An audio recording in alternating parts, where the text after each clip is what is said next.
Muy buenos días a todos.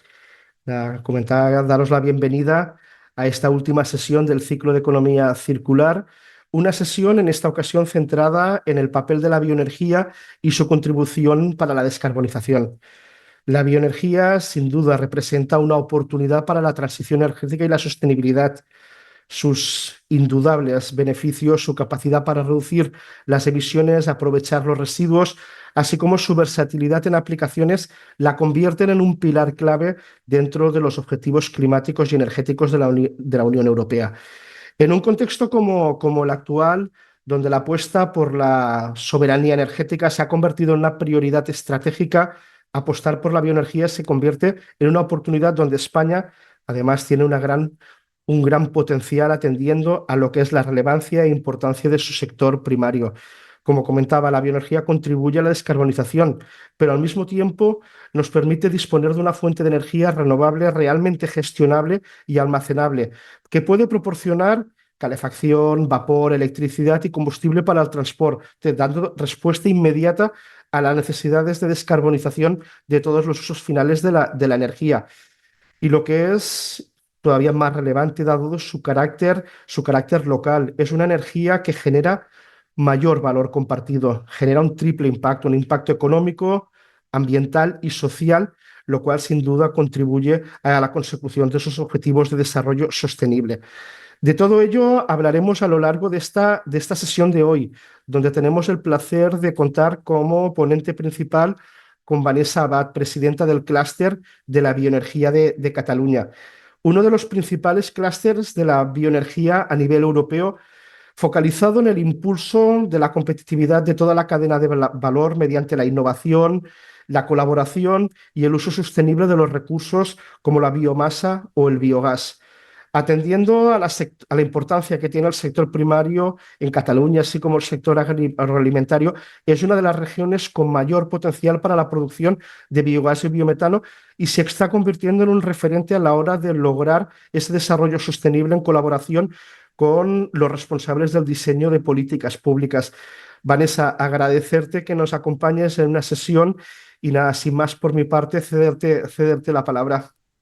Muchísimas gracias, Joan. En primer lugar, quiero agradecer a FUNSEAM y a la Fundación Repsol la oportunidad de poder participar en este sexto ciclo de economía circular.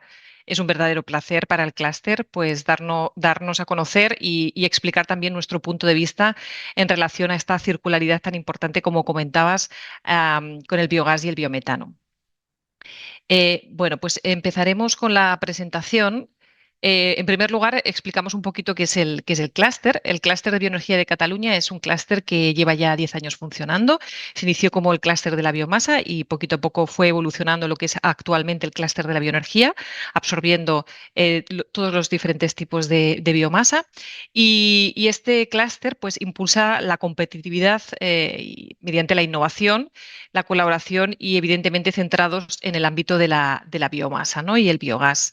Por lo tanto, trabajamos con toda la cadena de valor de lo que sería la producción de biogás, biometano, de bioenergía en general, para hacer que esta economía sea más sostenible y circular. El clúster dispone de más de 130 asociados, donde se representa toda la cadena de valor, es decir, desde empresas de producción y distribución de biomasa, empresas de fabricación de diferentes equipos de biomasa, de producción y distribución de biogás, de equipos de fabricación de biogás, también administraciones públicas, ingenierías, servicios transversales, centros de investigación y universidades y también el tercer sector.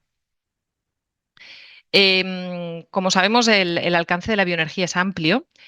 Para ello tenemos que hablar de lo que es el recurso, cuáles son los diferentes recursos, cuáles son los diferentes tipos de biomasa que nos permite pues, obtener estos diferentes tipos de bioenergía.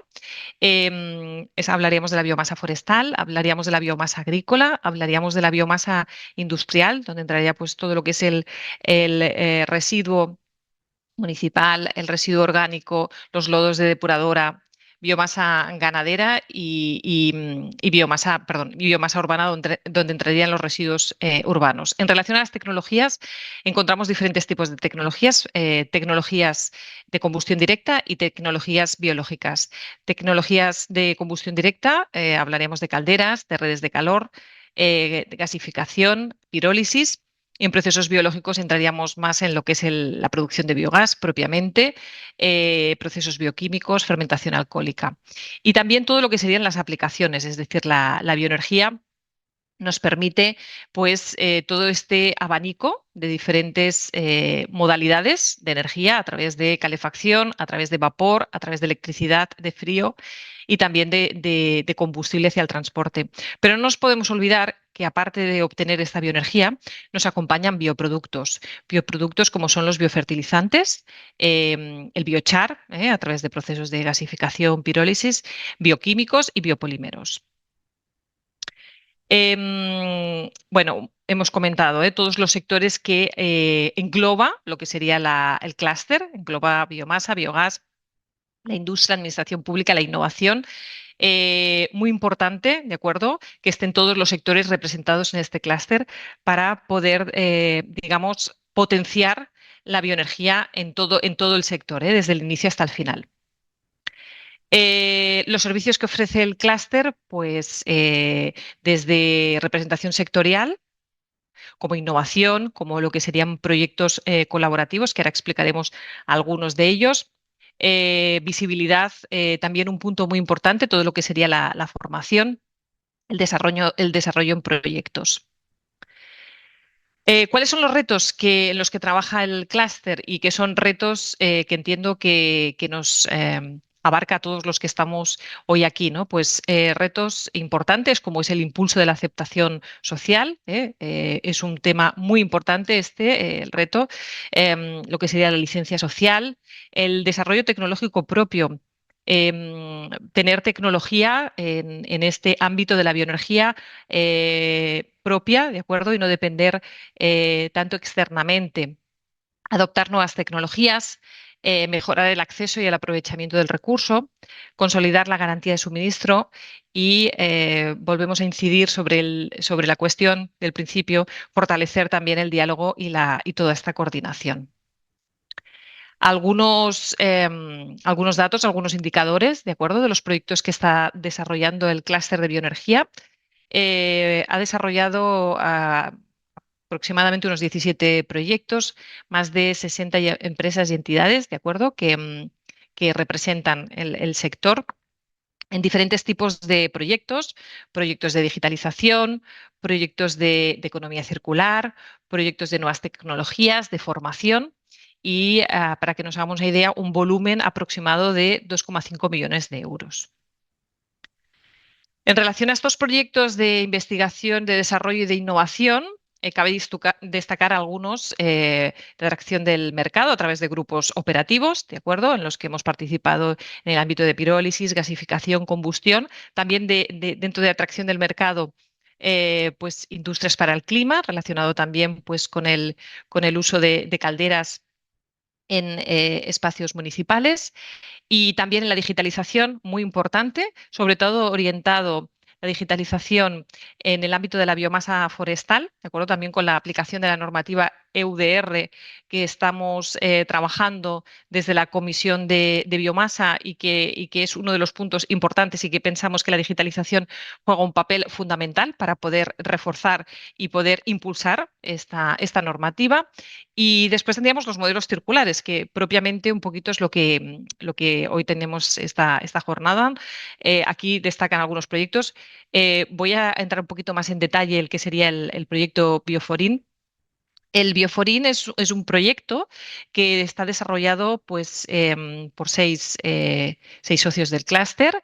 Está liderado por el Clúster de Bioenergía de Cataluña y en el que intervienen pues, productores de biomasa forestal, como son Boscat y Monegra Corredor, y después también un centro de investigación como es Eurecat y dos consorcios públicos que serían bueno, los finalistas de estos bioproductos que comentábamos, como por ejemplo puede ser el biochar.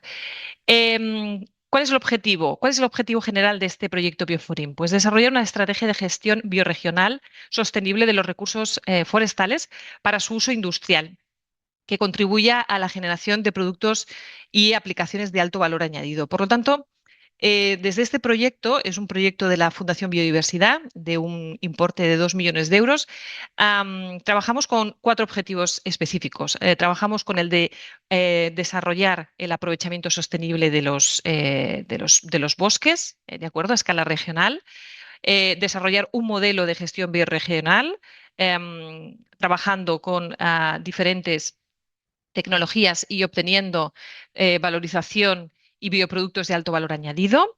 También un punto muy importante es promover la formación y la cualificación del personal, de los nuevos perfiles profesionales, que vemos que en este caso pues es un punto importante a mejorar en este ámbito para la estrategia de bioeconomía.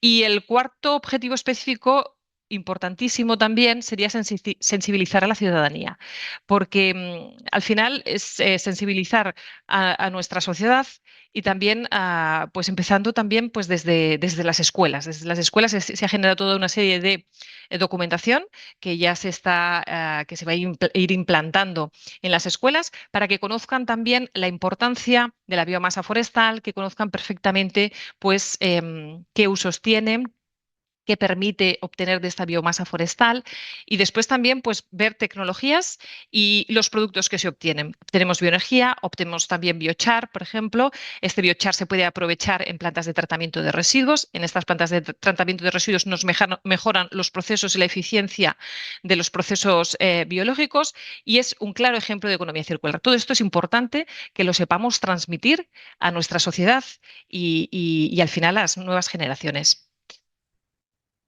Algunos datos de los actos que ha ido desarrollando el clúster, pues se han desarrollado alrededor de unos 60 actos. Algunos internos, como son, ya he comentado, la comisión de biomasa, también hay una comisión de biogás, es la manera como nos estructuramos para organizar, digamos, pues en estos ámbitos, ¿no? Este seguimiento mensual y este avance. Y después hay toda una serie de actos propios. Destacamos, por ejemplo, pues el foro de biogás, que además se desarrolla próximamente, ¿de acuerdo? En fecha del 16 de octubre. Y también el de la Noche de Bioenergía, que se desarrollará en el mes de diciembre. Colaboraciones pues, con diferentes entidades y organizaciones, congresos, porque lo importante al final es crear red y trabajar de forma conjunta. Bueno, aquí algunas imágenes de las actividades que ha desarrollado el clúster. Y bueno, vamos a ver un poquito la bioenergía en Cataluña, en qué situación está. Este es un estudio realizado por Acció, de la Generalitat de Cataluña, en relación en qué situación se encuentra la bioenergía en Cataluña con datos del 2024. Observamos que la bioenergía pues, engloba unas 365 empresas, una facturación de 872 millones de euros y desarrolla pues, más de 2.600 puestos de trabajo. En relación a las empresas que tratan biogás y tratan biomasa, observamos que más o menos prácticamente habría casi paridad. Sí que es importante destacar que en relación a los empleados, ¿no? que actualmente mueve el ámbito del biogás respecto a la biomasa, pues es superior, ¿no? Representando pues, un 61% frente a un 39% en lo que sería el ámbito de la biomasa. Como comentaba, este estudio se llama Update Strategic del sector de la bioenergía del 2025. Está en la página web del clúster de la bioenergía. Es muy interesante. Aquí simplemente ponemos algunos datos relevantes. Indicar, pues, por ejemplo, en relación a las empresas, un 28% de las empresas se establecieron hace 10 años o más. Observamos también que en relación a la que es la facturación, aproximadamente la mitad de esta facturación proviene de empresas de la provincia de Barcelona. Y en relación a los trabajadores y trabajadoras de este sector, pues observamos que prácticamente pues un 78% trabajan en empresas que llevan más de 10 años. Estos datos hay muchísimos más en este estudio. En este estudio también se desarrolla toda la cadena de valor de la bioenergía, como hemos comentado, es decir, desde lo que sería la extracción de la biomasa, ¿de acuerdo? Con los diferentes tipos de biomasa y después todo el proceso de transformación, ¿no? Todo el proceso de transformación en el ámbito de la biomasa y en el ámbito del biogás, ¿no? Desde lo que sería, pues, empresas, aquí se ven un poquito las empresas dentro del clúster donde estarían en cada cajita, ¿no? Dentro de lo que sería pues la parte de, en el caso de la biomasa, los productores, pellets, lo que serían los fabricantes de equipos, y en el caso, por ejemplo, del biogás, pues lo que serían los procesos de digestión, ¿de acuerdo? Upgrading, el tratamiento del digestato. Y un punto muy importante es todo el ámbito de la distribución, ¿no? Es decir, todo el mercado energético que tenemos alrededor del ámbito de la bioenergía, ¿de acuerdo? A nivel eléctrico, a nivel de calor, en el ámbito doméstico, en el ámbito industrial, en el ámbito de la movilidad, todo el mercado de bioproductos, biochar, biofertilizantes, compost y muy importante también todo el mercado de la sostenibilidad, ¿no? Los certificados de sostenibilidad. Comentaros que el fórum de biogás que comentaba que será el próximo 16 de octubre, en este fórum precisamente se trabajará todo lo que serían estos certificados de sostenibilidad. Vamos a ver un poquito en qué situación nos encontramos. Bueno, ya sabemos todos lo que es el biogás. El biogás es un gas que se produce, ¿no? De esta digestión anaerobia de estos materiales orgánicos, sean urbanos, sean agrícolas, ¿de acuerdo? Y este biogás, bueno, pues este biogás ya es rico en metano, nos permite pues, producir electricidad, nos permite producir calor, nos permite producir biometano gracias a tecnologías de upgrading. Y Cataluña tiene potencial suficiente para poderse, según un estudio, como tercer país de Europa en producción de biometano. Es decir, que tiene un potencial, como comentaba Joan, muy importante. Bueno, el biogás es un gas renovable, cumple, pues fijaros, de los objetivos de desarrollo sostenible, cumple ocho objetivos de desarrollo sostenible, energía asequible, crecimiento económico, ¿de acuerdo? Emergencia, es no contaminante, producción y consumo responsable, acción por el clima. Bueno, por lo tanto, claramente hay que apostar por el biogás y el biometano porque pues es un desarrollo sostenible para nuestro planeta. Las principales ventajas del biogás las conocemos. Optimizamos toda la gestión de residuos orgánicos, la producción de biogás y biometano y después el uso de este digestato como fertilizante orgánico. Economía circular, circularidad total. La situación actual en Cataluña, según los datos que tenemos ahora mismo, pues bueno, pues más o menos tenemos alrededor ya hay más de 72 instalaciones, estaremos alrededor ya casi las 80 instalaciones, ¿de acuerdo? Bueno, según la información del Plan de Biogás del 2023, existe un potencial disponible de 3,3 teravatios hora año. La estrategia de biogás lo determina en 2 teravatios y la situación en el año 2024 en Cataluña rondó pues, unos 636 gigavatios hora año en lo que sería la producción de biogás y unos 202 gigavatios en relación a lo que sería la aportación en biometano. Esta información también es de septiembre de 2024. Ahora actualmente hay algunas más plantas, alrededor de 16, 17. Yo creo que no se supera el valor de 20. Pero bueno, con estos datos que ahora tenemos aquí, vemos que, pues, según el estudio de Sedigas, hay un potencial de biometano de 163 teravatios año. Pues estábamos hablando que en esta fecha, quizá ahora es un poco más, bueno, pero fijaros un poco la proporción, 0,5 teravatios frente a 163 de potencial. Pero fijaros el potencial que tiene, es decir, si realmente fuésemos capaces de poder hacer esta conversión a biogás y biometano, podríamos llegar a sustituir casi el 45% de la demanda nacional de gas natural. También conocemos países pioneros en el impulso del biogás. Tenemos países como Alemania, que tienen más de 11.000 plantas de biogás, 238 plantas de biometano. En Francia también, que es uno de los países que también ha crecido y está creciendo de forma muy sustancial 1.000 plantas de biogás, superando las 365 plantas de biometano, es decir que, bueno, pues nosotros vamos un poquito en la cola, en lo que sería la implantación de estas plantas, aún teniendo mucho potencial, pues el desarrollo es lento, es la situación. Aquí algunos proyectos emblemáticos en Cataluña que es importante que se conozcan y que se hagan difusión para que puedan ser también palanca, para que se hagan más plantas y se pueden desarrollar. Por ejemplo, tenemos el caso de Noguera Renovables. Noguera Renovables es una planta en la que trata residuos orgánicos de origen ganadero y alimentario y tiene una capacidad de 70.000 toneladas año. ¿De acuerdo? Tiene un proceso de digestión, una unidad de upgrading y inyecta directamente a la red. ¿De acuerdo? Aquí tenéis toda la información, el código QR para que podáis ver la información con un poquito más de detalle. La instalación Biobo también es la instalación que está ubicada en Granollers, donde los propietarios son dos consorcios públicos, Consorci de Residuos del Vallès Oriental y Consorci Besòs Tordera. Es una instalación que trata el biogás excedentario de una planta de tratamiento de fracción orgánica de recogida selectiva y de una depuradora, que están, bueno, colindantes, ¿de acuerdo? Y entonces, pues, esta instalación de biometano permite, pues, una producción de más de 22 gigavatios de biometano con posibilidades de poder hacer ampliación.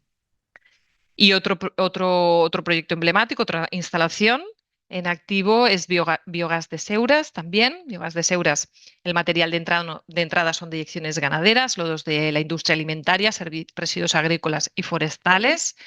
Y también tiene un digestor, tiene un proceso de digestión anaerobia. Y en este caso, pues lo que se hace es cogeneración, ¿de acuerdo? Entonces la energía eléctrica se inyecta a la red, otra parte para autoconsumo y la energía térmica se aprovecha en los procesos. Bueno, para finalizar, retos del biogás en Cataluña. Bueno, pues es que estos retos se repiten, ¿de acuerdo? En las presentaciones tenemos retos políticos, retos legislativos y retos administrativos. Podríamos decir que es como un bloque, ¿no? Es decir, al final necesitamos que a nivel administrativo pues, se simplifique todo lo que es la gestión para que sea más ágil la implantación. Existe también, pues bueno, pues también a nivel regulatorio, ¿de acuerdo? Que también, pues, que sean claros, ¿no? Por lo tanto, también es importante este punto. Y un modelo de desarrollo de biogás en el que se establezca también un poco en base pues, a toda una serie de prioridades, ¿no? Esto, por un lado, pues serían todos estos retos, retos sectoriales y territoriales, ¿de acuerdo? Y como serían, pues, por ejemplo, las garantías de acceso, implicar pues, a toda la cadena de valor, es decir, pues, a los ganaderos, agricultores, etcétera, para que sean partícipes de estos proyectos, ¿de acuerdo? Desde el inicio, esto es fundamental para que los proyectos también se desarrollen de forma asertiva. Retos sociales, yo creo que este es claro, ¿no? Y además últimamente estamos teniendo muchas noticias, ¿no? Alguna positiva y alguna negativa, ¿no? En el sentido de que pues, existe un efecto NIMBY, ¿no? En este caso, que se tiene que trabajar a través de la sensibilización, a través de la confianza pública, a través del acompañamiento en todos los proyectos y retos de investigación e innovación. Es decir, al final, pues tenemos una dependencia de tecnología de importación, por lo tanto hay que apostar por tecnología propia y entendemos que también todo el tratamiento del digestato, todo lo que son los certificados de sostenibilidad, al final, pues que sean modelos de negocio que nos permitan, pues, tanto valorización de lo que sería el biometano como lo que es los bioproductos que se obtienen. Y hasta aquí mi presentación. Muchísimas gracias. Muchísimas gracias, Vanessa.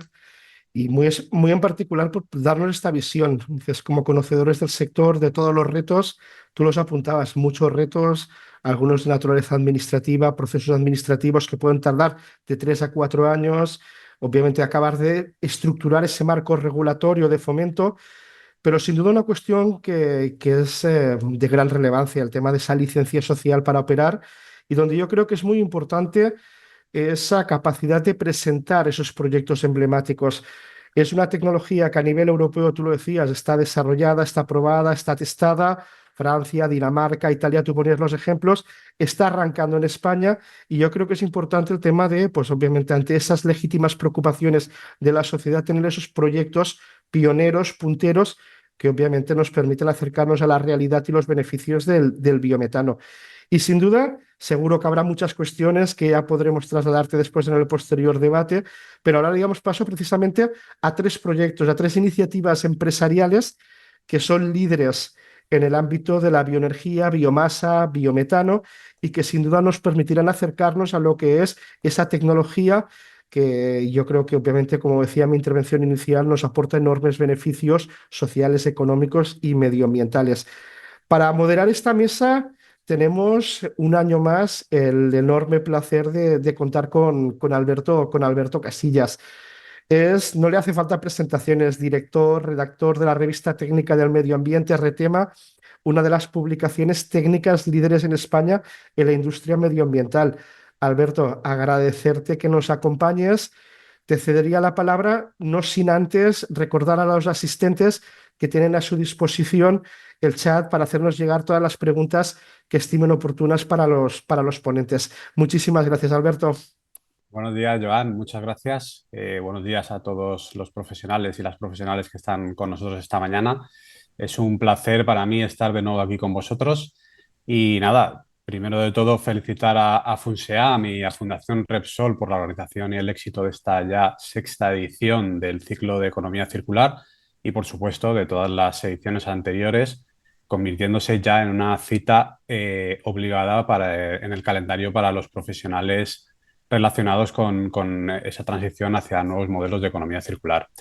Como se adelantaba desde el inicio de la sesión, en en estos sexto ciclo ya de economía circular nos adentramos en el papel de la bioenergía como motor clave, ¿no?, para impulsar soluciones sostenibles que respondan a los retos ambientales y sociales de nuestro tiempo, transformando lo que antes considerábamos residuos en nuevas oportunidades para generar energía limpia, empleo y riqueza en nuestras comunidades. Este bloque de iniciativas empresariales mostrará ejemplos de cómo la bioenergía impulsa esta transición hacia un nuevo modelo más resiliente y sostenible. Para ello, vamos a contar con tres expertos y expertas de tres entidades muy diferentes, pero todas ellas centradas en el desarrollo de soluciones y proyectos en materia de bioeconomía circular. Por un lado, vamos a contar con la participación de Luis Puchades, que es director de BioVic, empresa especialista en desarrollo de proyectos de biogás y biometano con una larga trayectoria de más de 15 años de experiencia. Entre otros datos, destacar que BioVic ha desarrollado más de 10 plantas de upgrading y 50 proyectos de biogás y además ha desarrollado más de 300 proyectos de consultoría. También contaremos con Emilio Mayoral, que es coordinador de transformación industrial del complejo de Repsol en Cartagena. En este parque industrial, Repsol ha desarrollado la primera planta de la península ibérica dedicada en exclusiva a la fabricación a gran escala de combustibles 100% renovables a partir de residuos orgánicos. Y por último, pero no menos importante, contaremos con Paloma Lastra, que es directora de Seguridad y Salud, Medio Ambiente y Sostenibilidad de Magnon Green Energy, filial de energía renovable de ENCE. Magnon Green Energy es la primera empresa de España en producción de energía renovable a partir de biomasa forestal y agrícola, con una potencia instalada total de 266 megavatios de generación con biomasa agroforestal y una producción de energía renovable que se sitúa en el entorno de los 1.500 gigavatios hora año. Así que nada, este van a ser los profesionales que nos van a acompañar, que nos van a exponer esas iniciativas empresariales. Y antes de dar el paso a Luis Puchades, me gustaría recordar, como ha hecho Joan, y animar al público a compartir todas esas cuestiones que quieran que expongamos en el debate, en el bloque final de debate que tendremos en la última media hora de la sesión. Así que nada, sin más. Luis, buenos días. Muy buenos días. Buenos días, Alberto, y buenos días a todos los asistentes. Bueno, antes de comenzar, quisiera dar las gracias a FUNSEAM y a su director general, Joan Batalla, y también a la Fundación Repsol por la invitación que nos han hecho para poder estar con vosotros y compartir nuestras experiencias con un proyecto de biometano en particular, que es pues el primero que se ha implantado en la región de Castilla-La Mancha y que es un modelo de ejemplo agroganadero que, bueno, pues que entendemos que en el futuro a nivel nacional pues van a ser los proyectos más habituales de bioenergía en forma de biometano que vamos a encontrar.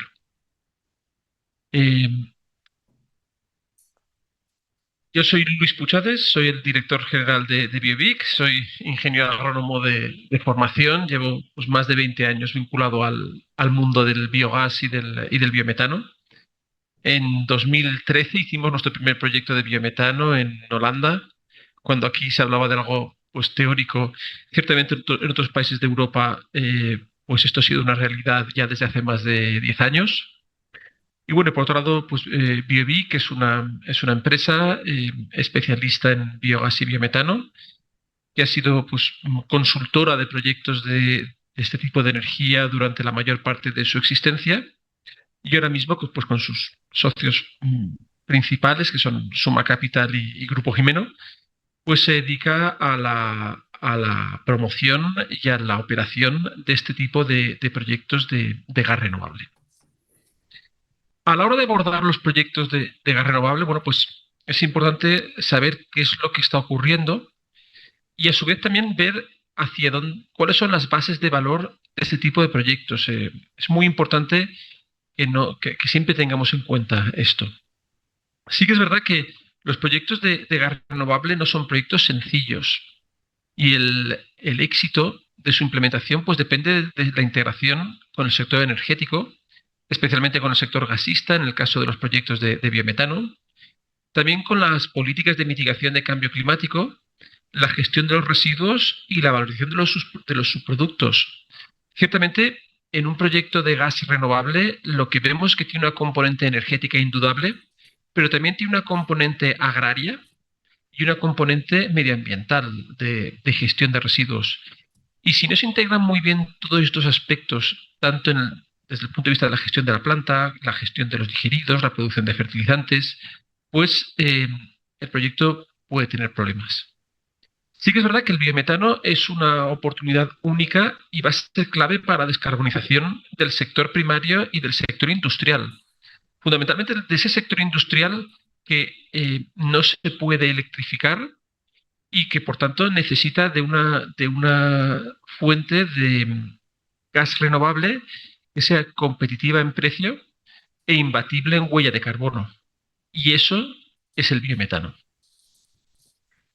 Ahora, bueno, tratemos de entender cuáles son los principios fundamentales de este tipo de proyectos y por qué tiene todo el sentido del mundo el hacer plantas de biometano para un país como España. En primer lugar, tenemos la componente del metano.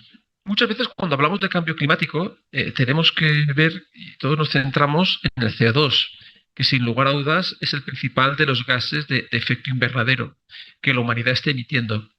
Pero el segundo gran gas de efecto invernadero es el metano. Y tenemos que ser conscientes que una molécula de metano puede atrapar 25 veces más calor que una molécula de CO2, es decir, es 25 veces equivalente a CO2. Este metano, que viene de fuentes fundamentalmente derivadas de actividades humanas, como puede ser la ganadería industrial, pues tiene un peso enorme en el global de las emisiones. Y lo que estamos viendo, y cada vez hay más consenso científico a este nivel, es que no vamos a ser capaces de revertir el cambio climático únicamente con energías renovables. El cambio climático vamos a ser capaces de revertirlo también con el secuestro y la captura de CO2 y de otros gases de efecto invernadero. Y aquí es donde cobra una gran importancia el biometano agroindustrial, porque nos permite captar ese metano que estarían emitiendo pues, esos purines o esos estiércoles si no se gestionan correctamente y convertirlo en un combustible útil.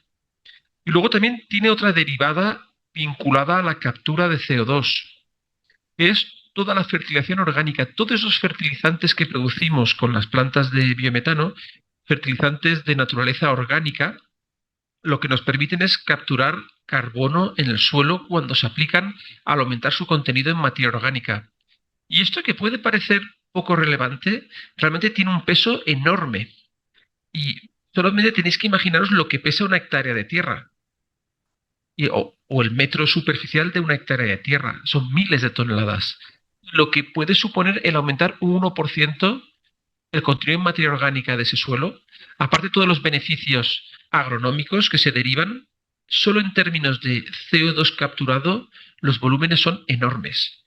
Por eso, bueno, pues ese tipo de proyectos de biogás tiene una importancia enorme desde el punto de vista de la captura del CO2 y del metano, perdón, y de la fijación de carbono en los suelos. Por otro lado, es indudable que tenemos un problema de residuos vinculados a la producción de carne, a la cabaña ganadera. Si no se gestionan correctamente, estos residuos pues, pueden suponer un problema de olores, contaminación de suelos, contaminación de aguas subterráneas.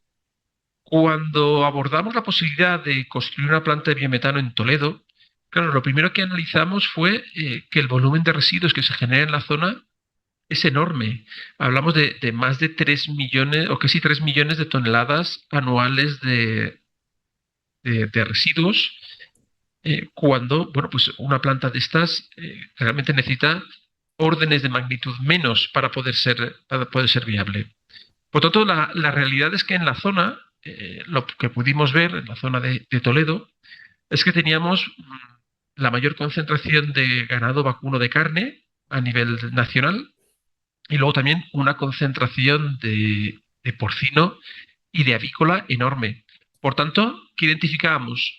Hay un problema medioambiental, hay una voluntad y una necesidad de tratar estos estiércoles y estos purines, y por tanto puede ser o era un lugar interesante para poner una planta de biometano. Luego también hemos analizado la cuestión del cambio climático, la cuestión de la gestión de residuos, pero también tenemos que ser conscientes que debemos de reducir nuestra dependencia de fuentes de fertilización externa. La fertilización es fundamental. Los macronutrientes, el nitrógeno, el fósforo, el potasio, son fundamentales para la producción agraria, para la producción de cereal, para la producción de todos aquella base cereal que es lo que sostiene nuestra alimentación. En la actualidad, una parte muy importante de la fertilización se está generando a partir de combustibles fósiles y el objetivo y el propio sector del fertilizante cada vez se da más cuenta de dos cuestiones. Por un lado, tenemos que ser capaces de reciclar los macronutrientes. Al final, ese nitrógeno, ese fósforo que puede suponer una causa de contaminación de suelos, por otro lado, correctamente gestionado, es la base de fertilización que necesitan nuestros cultivos. Y luego, por otro lado, como comentaba previamente, está la cuestión de la materia orgánica. La materia orgánica es fundamental en nuestros suelos, especialmente en un país donde el 90% de superficie tiene un déficit hídrico importante. Si no ponemos materia orgánica en nuestros suelos, materia orgánica estable, nuestros suelos se van a desertificar. Y aquí es donde los digeridos de una planta de biogás pueden tener un papel fundamental para, una vez han sido correctamente procesados y correctamente estabilizados, ser esa materia orgánica que necesitan nuestros suelos para sostener su fertilidad a largo plazo. Y luego, por último, pero no menos importante, bueno, pues está claro que el reto de la Unión Europea es no depender del gas ruso. Además, hay varios planes, un ejemplo de ellos es el Repower EU, y otros donde lo que se están estableciendo son unos objetivos de producción de biometano muy importantes para Europa. En la actualidad tenemos un objetivo de en torno a los 35 BCM de biometano para Europa. Entonces, bueno, pues es evidente que dentro de todo el plan de desconexión energética de Rusia, el biometano va a tener un papel fundamental. Porque el biometano, no podemos olvidar, tiene una ventaja importantísima, que es la misma molécula que el gas natural. Y por tanto, una vez inyectado en el sistema, realmente no te obliga a hacer ningún cambio en los sistemas de generación energética y puedes pasar a ser completamente verde. Por tanto, eso la Unión Europea lo ha identificado. Además, es consciente que tenemos la materia prima, el material para poder producir ese biometano de una manera competitiva. y se han implementado una serie de medidas para que el biometano sea una realidad.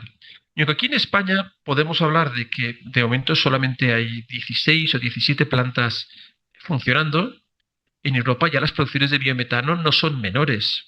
Y en la actualidad la producción de biometano es el equivalente al consumo global de Dinamarca, Holanda o Irlanda combinadas. Es decir, más del 7% ya del consumo de gas natural a nivel europeo viene de biometano. Y esa cifra no va a hacer más que crecer. Aquí es donde en España vamos más rezagados, pero entendemos que va a haber una convergencia con respecto a Europa. Entonces, una vez hemos hablado de todo esto, bueno, pues quería presentaros lo que ha sido la primera planta de biometano de Castilla y La Mancha. Es una planta con potencial para la producción de hasta 900 metros cúbicos hora de biogás, en torno a los 42 gigavatios de biometano que se pueden inyectar. Y la planta tiene capacidad para tratar hasta 100.000 toneladas de residuos. Dentro de esas capacidades, pues fundamentalmente estiércol de vacuno y purín porcino. Y un menor porcentaje de residuos de la industria agroalimentaria, como por ejemplo puedan ser los sueros de leche o como por ejemplo puedan ser algunos subproductos de la industria agroalimentaria. 100.000 toneladas es mucho volumen de residuos, es un volumen no menor, pero debéis recordar la diapositiva anterior que os he mostrado, que solo en la provincia de Toledo hay 3 millones de toneladas de generación de residuos, es decir, 30 veces más.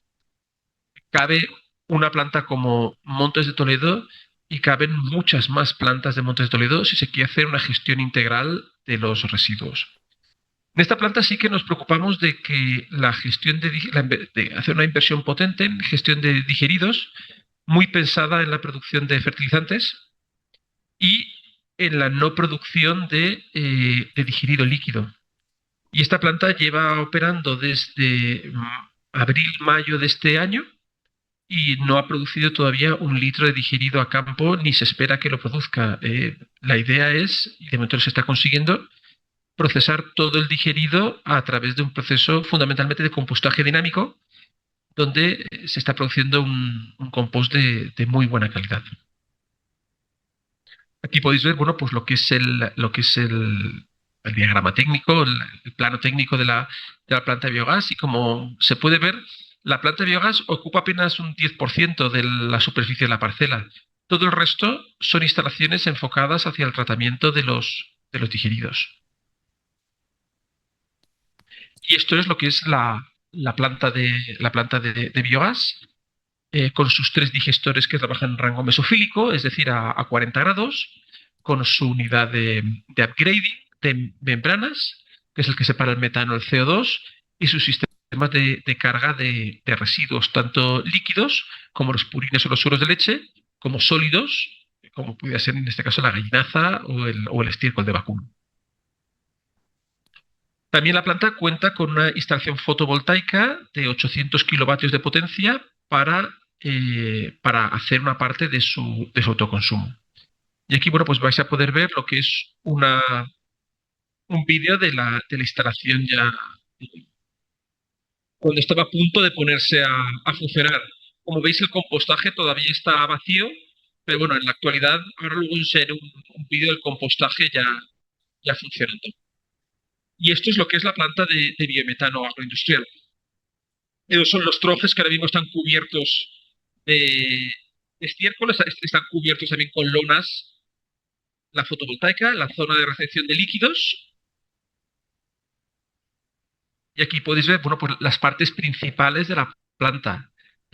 La zona de digestión, la zona de almacenamiento de estiércoles, la zona de carga de los residuos, tanto sólidos como líquidos, el upgrading, las oficinas, la zona de compostaje, que todavía no había empezado en operación, las 3 balsas de almacenamiento de digeridos, que ahí las veis llenas de agua, de la lluvia, y la fotovoltaica de autoconsumo.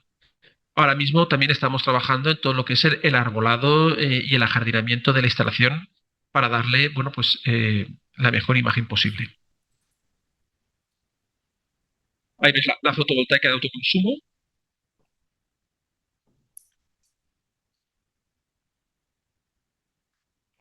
Y luego, ¿qué es lo que estamos haciendo con los digeridos?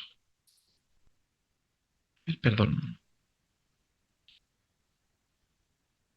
Con los digeridos fundamentalmente estamos haciendo un proceso de compostaje. Sí que es verdad un compostaje dinámico.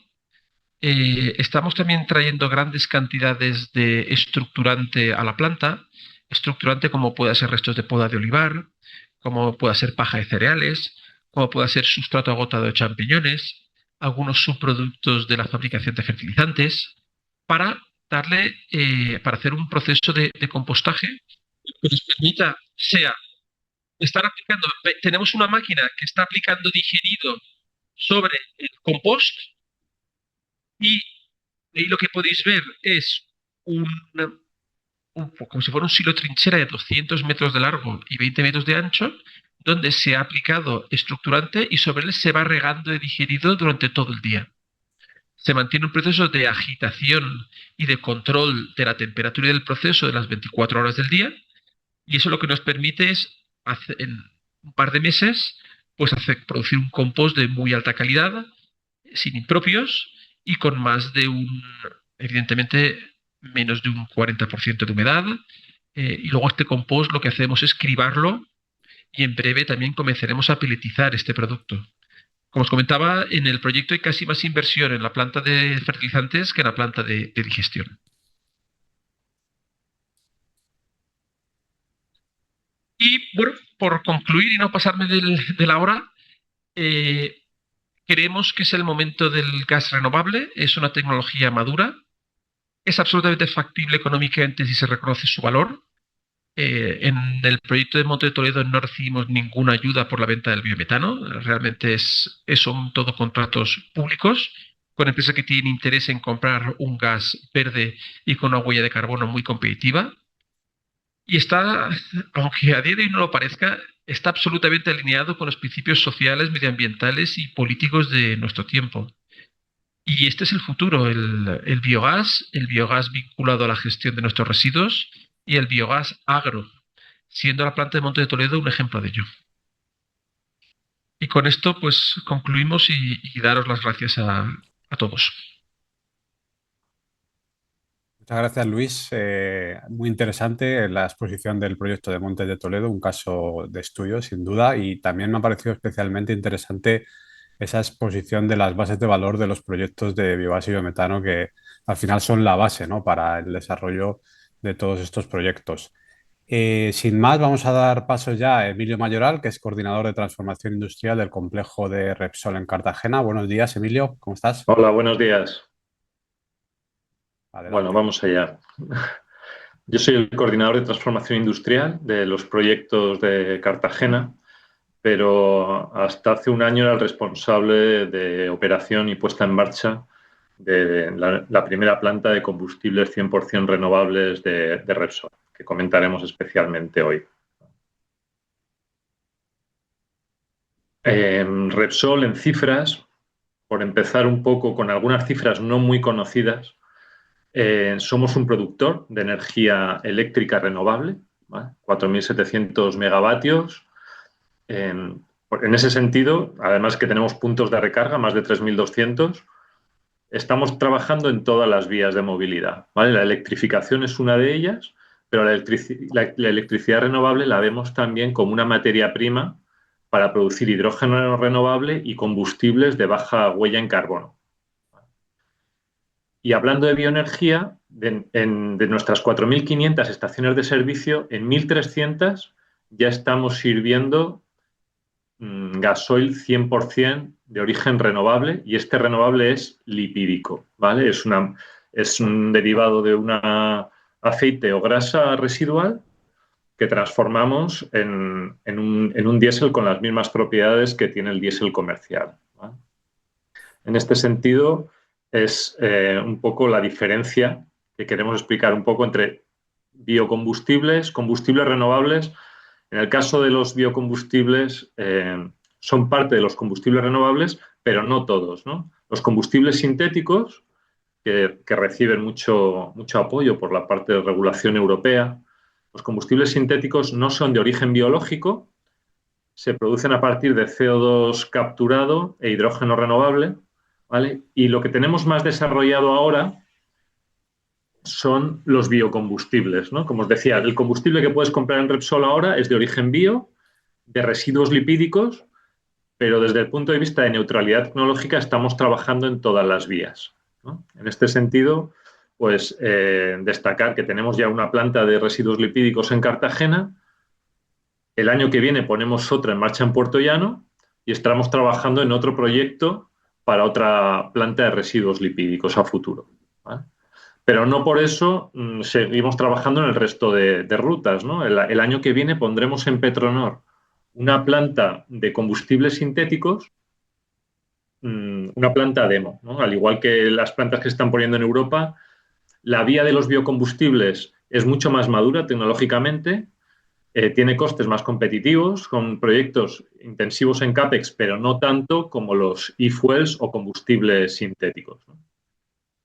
En ambos casos utilizas hidrógeno renovable, como comentábamos, y se pueden producir todos los productos que tenemos actualmente en coches, camiones, aviones y barcos, ¿vale?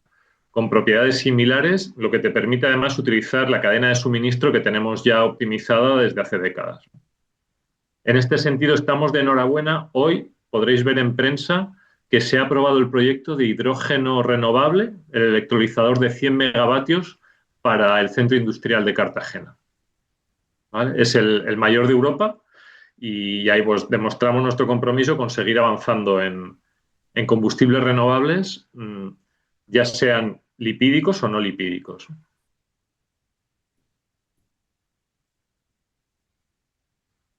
Creo que hemos comentado ya, ¿no?, entre Vanessa, Luis, Jesús, todos los beneficios, ¿no?, de los combustibles renovables, en este caso, en el día de hoy, bio, ¿no? Son una alternativa real para la movilidad, los estamos viendo ya en estaciones de servicio. Mucha gente se sorprende, pero lleva muchos años repostando combustible que tiene un contenido en torno al 10% bio, ¿vale? Y ahora tiene la posibilidad, desde hace un año, de consumir un combustible que es 100% renovable de nuestra planta de Cartagena, ¿vale? Es compatible con vehículos e infraestructura existente, ¿vale? O sea, es uno de los temas que lo hacen muy competitivo porque no necesitas cambiar de vehículo para poder descarbonizar tu transporte, ¿no?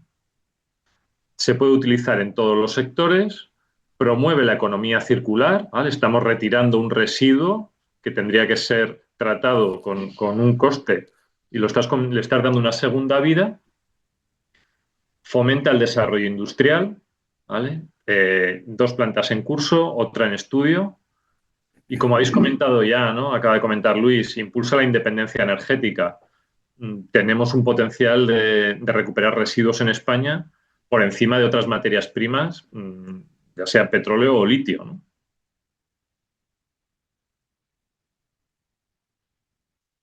Y aquí viene un poco la cadena de valor de los bios, ¿no? Esto me he centrado sobre todo en los combustibles líquidos, ¿vale? Sabíamos aquí que iba a haber ponentes expertos en biometano y biogás, ¿vale? Nosotros también tenemos proyectos en biometano, pero aquí vemos sobre todo los combustibles líquidos. Aparecen nuevas materias primas en esta cadena de valor, ¿vale? El aceite de cocina usado, residuos lipídicos, residuos plásticos, de la industria forestal, ¿vale? Y aparecen nuevos actores, ¿no? En este sentido, destacar que tenemos una nueva colaboración con la empresa Bunge para el suministro de aceites y residuos lipídicos. Se requiere una conversión primaria, ¿vale? Estas nuevas materias primas pasan por una planta que las convierte en una materia prima que podemos utilizar en nuestros centros industriales, en nuestras refinerías, ¿vale? Y cuando llega a nuestra refinería, ahí podemos usar todo el potencial de sinergias que tienes en un centro industrial con 800 trabajadores como es el nuestro, ¿no? Personal especializado en operación con hidrógeno a alta presión, en mantenimiento de equipos industriales grandes, conexiones luego con el envío a productos, ¿no? Ya puedes distribuir tus combustibles líquidos, los mandas ya directamente a todas las aplicaciones por las vías actuales, ¿no? Tanto el SAF, el fuel de aviación sostenible, como el marino, como uso en transporte, ¿no? Entonces, aquí hay actores nuevos y sinergias con lo que tenemos actualmente, ¿no?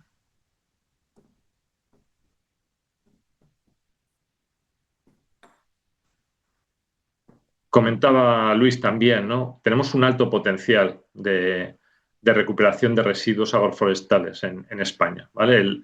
El mapa le sorprende a mucha gente, ¿no? No identificamos a veces España como un país forestal, ¿vale? Pero lo es. Tenemos una capacidad de producir esa biomasa y no solo son beneficios de independencia energética, ¿no? Recientemente pues hemos visto que se han producido incendios, que si se hubiera retirado esos residuos forestales en su debido momento, por un lado habrías generado empleo rural y por otro lado habrías evitado incendios, ¿no? y plagas. Entonces, los beneficios de la valorización de residuos agroforestales son claros.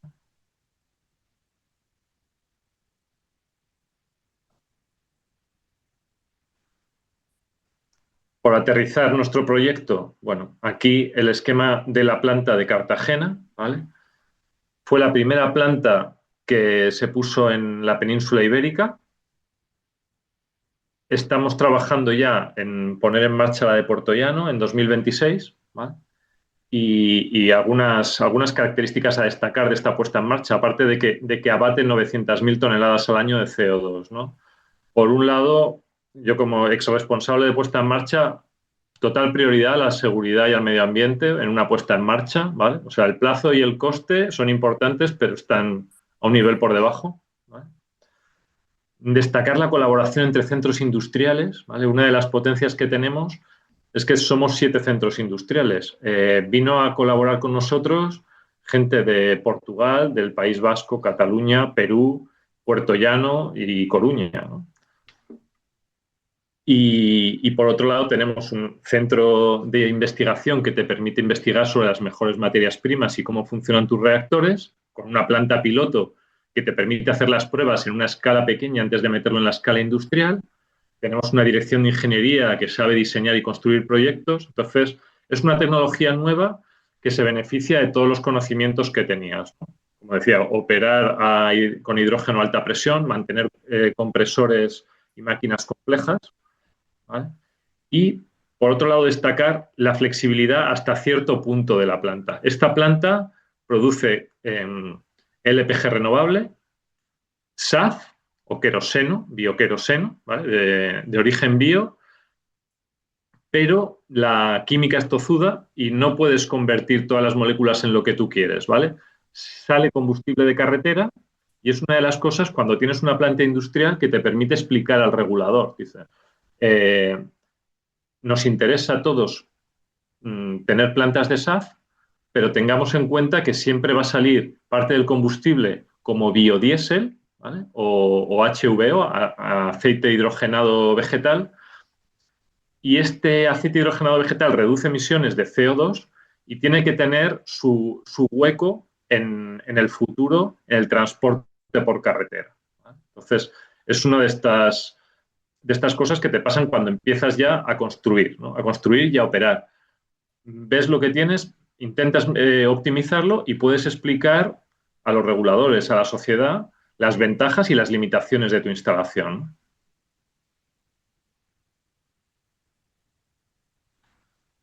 Y bueno, esto es un poco lo que quería comentaros. Cualquier duda, comentamos ahora en las preguntas. Muchas gracias, Joan. Muchas gracias, Emilio, por esta exposición y explicarnos ese proyecto tan interesante, ¿no? y tan relevante en la península ibérica que estáis desarrollando en Cartagena y cómo estáis impulsando desde Repsol el desarrollo de los combustibles renovables. Antes de dar paso a nuestra próxima experta, me gustaría simplemente recordar a todos los participantes que al final, después de la presentación de Paloma, vamos a tener oportunidad para un pequeño debate, así que iremos compartiendo las preguntas que nos vayáis dejando. Y sin más, voy a dar paso a Paloma Lastra, que es directora de Seguridad y Salud, Medio Ambiente y Sostenibilidad de Magnum Green Energy. Buenos días, Paloma, ¿cómo estás? Buenos días. Lo primero quería dar las gracias, igual que han hecho mis compañeros, a Fundación Repsol y FUNSEM, y también agradecer todos los comentarios que habéis hecho ya sobre la biomasa, así que seré yo más breve porque algunas cosas ya las hemos comentado. ¿Qué hacemos en Magnon? Nosotros, como ha comentado Emilio, España es un país con gran potencial tanto en la agricultura como forestal, y entonces eso ha hecho que nuestra empresa tenga una gran cadena de suministros que nos permite acceder a una gran cantidad de biomasa, convirtiéndonos así en líderes en la energía eléctrica renovable por biomasa en España.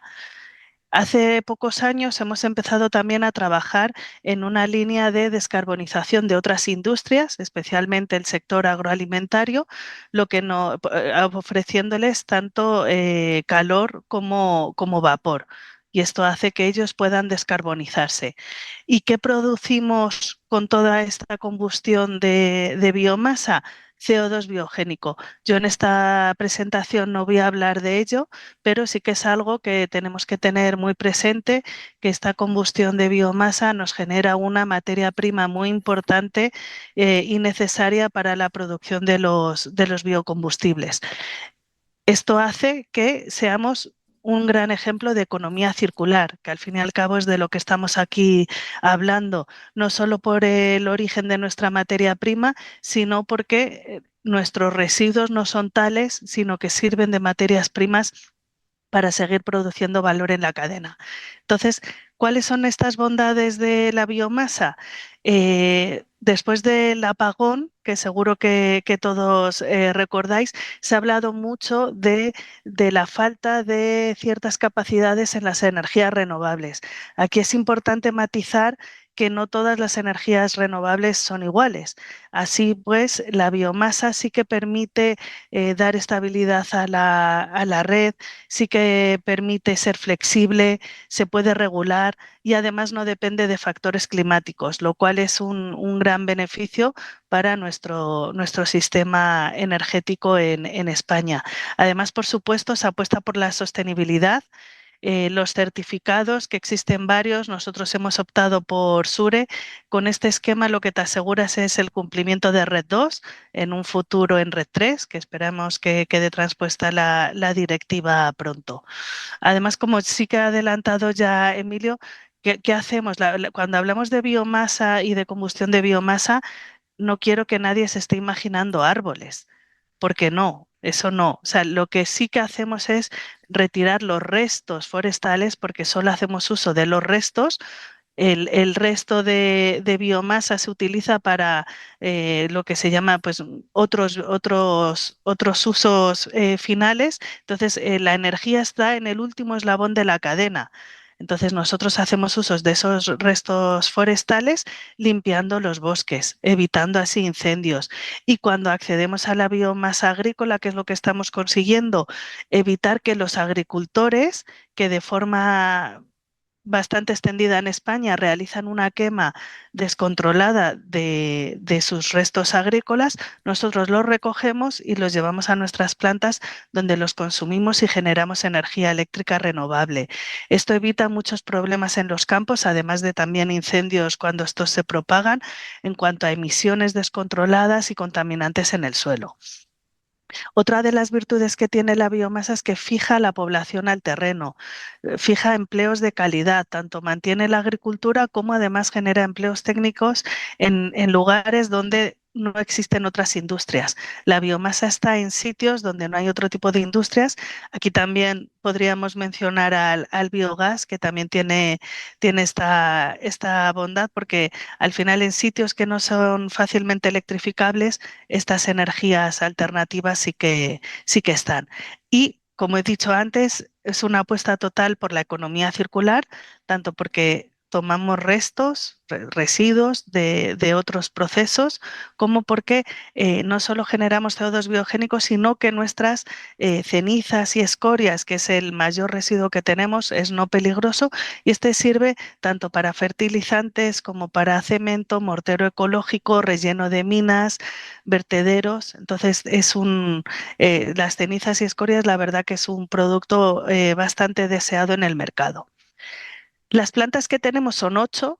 Como ha comentado antes Alberto, generamos 266 megavatios, pero bueno, para que os hagáis una idea, esto viene a ser unos 300.000 habitantes, que es verdad que no es mucho, porque la energía eléctrica es entre un 2-3% generada por biomasa del total de España, ¿vale? O sea, sí que somos conscientes de que es una energía muy necesaria por todo lo que aporta al país, pero obviamente no podemos prescindir de otras energías, de otros combustibles, ¿vale? Y la bondad de esta renovable respecto a otras es eso, la falta de dependencia del clima, así como la posibilidad de aportar flexibilidad al sistema energético. Respecto a la posibilidad de descarbonizar otras industrias, se hace también a través de calderas de biomasa, pero en este caso, en vez de generar electricidad, lo que aportas es calor, vapor. Esto es muy útil en el sector agroalimentario, que además tienen unos objetivos muy exigentes en cuanto a su descarbonización. Es cierto que la biomasa no tiene una variabilidad en precios tan alta como pueden tenerlo otros combustibles, que dependen más de la geopolítica que nos ocupa, que además varía mucho, está variando mucho estos últimos años. Y es cierto que en Europa están apostando mucho por toda la descarbonización, la apuesta por la transición energética, y esto hace que estas industrias puedan acceder a ciertas subvenciones de los PERTES y demás. Entonces, bueno, es una de las bondades que también se ofrece. Y nada más por mi parte, daros las gracias de nuevo. Muchas gracias, Paloma, por tu presentación. Vamos a dar paso ya a la parte más dinámica de la sesión. Incorporamos a Vanessa. Hola, Vanessa, muchas gracias por incorporarte. Y Hola, ¿qué vamos a tal? voy a ir compartiendo algunas cuestiones que nos está, que nos está compartiendo ya el público. Y vamos a empezar con la primera cuestión de Vanessa Noables, que aborda el tema del digestato y nos pregunta cómo convertir la fracción líquida del digestato en un fertilizante. Y hace mención a que el problema que hay desde la administración en encasillar el digestato líquido como un residuo. Nos pregunta cómo avanzar en ese sentido. Bueno, nosotros con todo lo que serían el digestato sólido y líquido, pues es un factor fundamental en el sentido de que se pueda desclasificar como un residuo, ¿no? Es decir, hasta ahora, pues tenemos la posibilidad, ¿no?, de lo que serían los compost, ¿no? Si cumplen las condiciones que marca el Real Decreto de Fertilizantes y Afines, que puedan estar pues, clasificados como productos y como productos para su comercialización. En el caso del digestato, sí que es cierto que a través de la normativa europea ya existe esta posibilidad, a través también de un cumplimiento muy riguroso a nivel analítico, y la ley de residuos, la ley 7/2022, ya lo incluye dentro de esta ley, que si tiene este cumplimiento se podría desclasificar. Es cierto que en el caso del digestato líquido, pues sería un tema pendiente a trabajar para poder desclasificarlo como residuo. Yo creo que como he comentado en la presentación, es uno de los retos fundamentales que tenemos en el sector, preocuparnos también aparte de lo que es el biogás y el biometano, pero bueno, el biogás y el biometano pues ya lo tenemos bastante encaminado, ¿no? Es decir, el biogás que producimos sabemos transformarlo en energía, sabemos producir energía eléctrica, sabemos inyectarlo a la red, venderlo mediante comercializadoras que nos permitan poder hacer toda esta gestión. La energía térmica la aprovechamos en nuestros procesos industriales o mediante sistemas de district heating podemos aprovechar y comercializar este calor, pero nos queda otro factor fundamental porque no se acaba en el ámbito de bioenergía, es todo el ámbito de los bioproductos, ¿no? Entonces, desde el clúster vamos a darle mucha importancia a este punto y vamos a trabajar porque sabemos y además es una de las barreras importantes también para la implantación de este tipo de plantas. Después, valorar qué se hace con todo el digestato, el líquido sólido que se obtiene para conseguir la mejor valorización. Por lo tanto, para nosotros es una de las prioridades del clúster que trabajaremos en los próximos meses. Gracias, Vanessa. Luis, ¿algo que apuntar, que has hecho mención también al tema del digestato?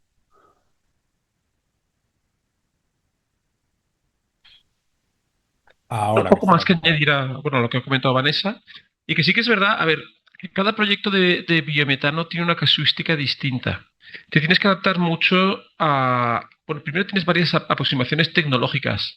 Tienes compostajes dinámicos, tienes sistemas de concentración, como pueden ser membranas, evaporadores, tienes sistemas de extracción. Es decir, hay muchas tecnologías y luego también te tienes que adaptar mucho a lo que va a ser la agricultura de la zona y qué productos va a pedirte la agricultura de la zona. Y no tiene nada que ver, pues a lo mejor una zona de regadío con secanos extensivos, con zonas de hortícolas. Entonces sí que es verdad que no existe una aproximación uniforme hacia lo que es la transformación del digerido bruto en fertilizantes desde un punto de vista tecnológico, porque hay muchos tipos de digeridos y hay muchos tipos luego de productos que podemos obtener. Entonces aquí Vanessa ha comentado una cuestión y que es muy importante, que es el reconocimiento del digerido con una condición de final de residuo y se cumplen ciertos valores de estabilidad, ciertos valores de microbiología, ausencia de salmonela, higienización, y que se pueda aplicar directamente a campo, que esto es una opción muy válida en muchísimos casos y muy interesante.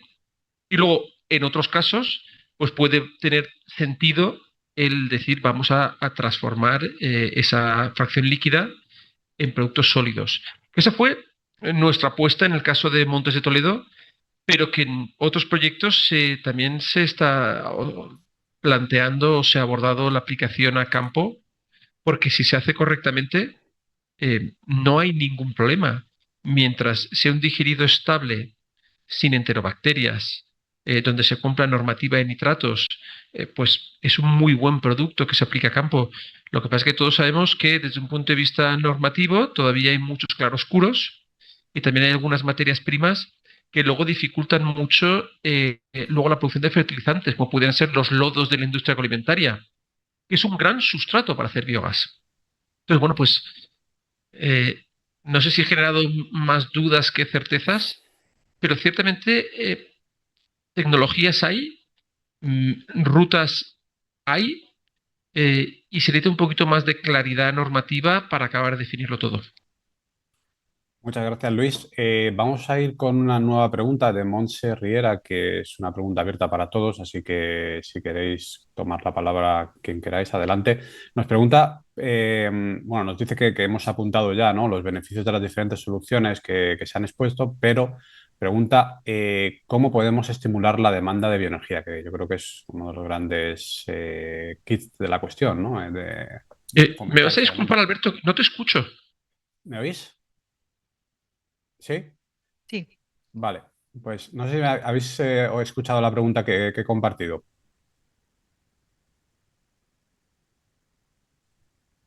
¿Me escucháis?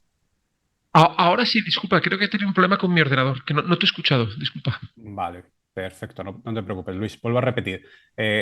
Montse Riera nos hace una pregunta abierta para todos y nos dice cómo podemos estimular la demanda de bioenergía.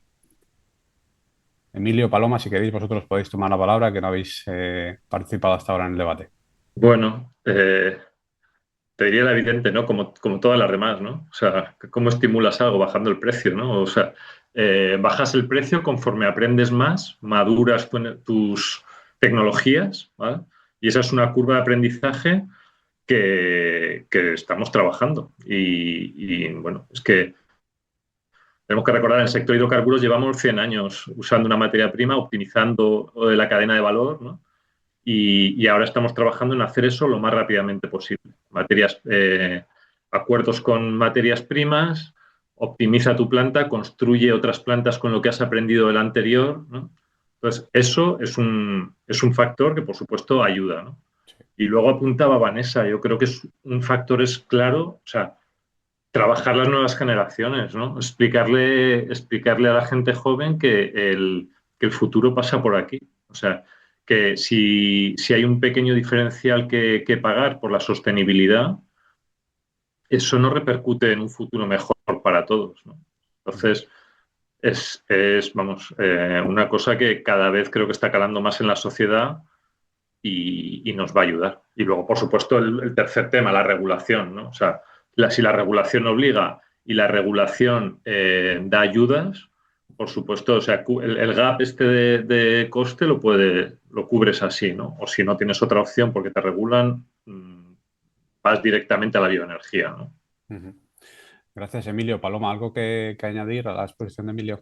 Sí, yo quería completar que es verdad que la regulación es muy relevante, pero creo que además tenemos que tener cuidado en Europa, que quizás hay regulación que está avanzando demasiado y nos convierte en poco competitivos. Entonces hay que buscar un poco el equilibrio. Y quería añadir un cuarto vector a los que ha comentado Emilio, que a mí me parece el fundamental, especialmente cuando estamos hablando del biogás, y es la licencia social. También cuando hablamos de biocombustibles, biomasa, por supuesto, en todos, porque no solo se trata de que las empresas utilicemos la mejor tecnología, tengamos los permisos ambientales y no se generen ruidos, olores, nada. Es que hay veces que los pueblos no quieren tener estas energías cerca de sus domicilios, de sus trabajos. Entonces, además de hablar con las nuevas generaciones por la necesidad de quizás tener que pagar algún euro más, yo creo que hay que ir antes. Es que a lo mejor pagarían 100 euros más para que tú no estuvieses allí.